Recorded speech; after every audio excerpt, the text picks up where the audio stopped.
Hello YouTube, this is Reverend Evan Sackett. As you can see behind me, it's a pretty shitty mess where I'm at right now in Knoxville, Tennessee, but that's okay because we're always welcoming snow. Around here, if it snows up to half an inch, schools are shut down until that snow melts off. So, to all you people living up in Michigan, I guess your children probably wish that they went to school down here. But anyway, coming around to the point, I've realized lately, since the holidays and since the beginning of the new year, that family tension can really become ugly sometimes. Believe me, I know. There are a lot of families, especially at this day and time, that stick together. You have families that have massive wills and massive fortunes. They live in massive homes and operate businesses. Usually the homes they live in are somewhat like a compound, a very large home where the parents and the children live together. This is actually a noted rarity these days, but my family is one of the few families that still maintains this tradition. The compound that we live in is actually made up of two separate houses.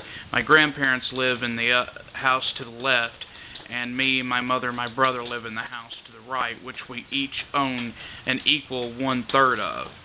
Of course, I feel like I'm mainly responsible for maintaining the house more so than they are, but living with family can get very, very ugly at times, especially when you're having to spend that much time with them. My brother is actually my business partner who has helped me a great deal in the development of the Visual Circle Church and in the Visual Circle Company in general. He maintains the computers that we use.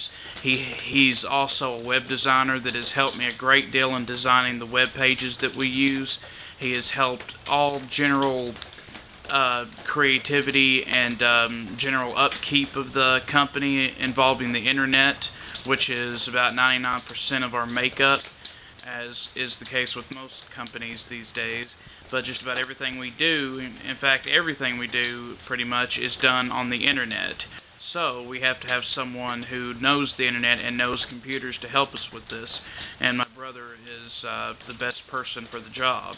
But that being said, there's also a large amount of tension that arises with working with my brother, and there have been times when I felt like committing suicide, because your family can really make you feel like a piece of shit sometimes.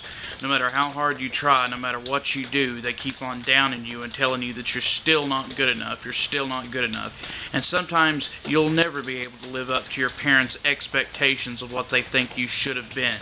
If you don't become exactly what they want you to become, no matter how successful you are never, ever going to please them. I remember when I completed my first novel and had it published, Inferiority. I was so happy when the company shipped me my own copies of the book. First thing I did was I gave a copy to each family member, one to my grandfather, one to my mother, one to my brother, and one to my grandmother. My grandmother made it past maybe the second page. She walked into the living room and threw it across the house and said it was the most vile, horrible piece of shit she had ever read in her life. My grandmother is a very strict Christian, so it didn't surprise me very much when she reacted like this. However, I figured she may have toned down the reaction just a little bit out of respect for me, but apparently that was a stupid assumption.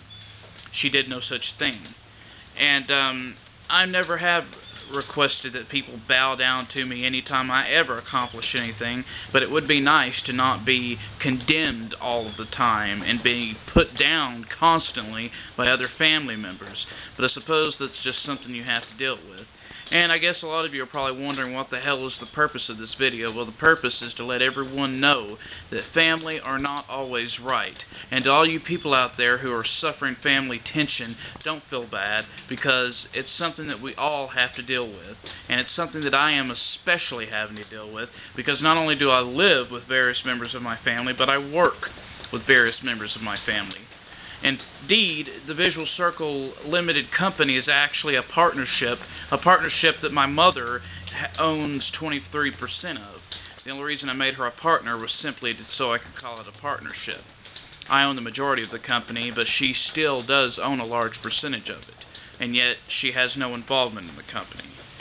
But sometimes that's just the way the nickel rolls.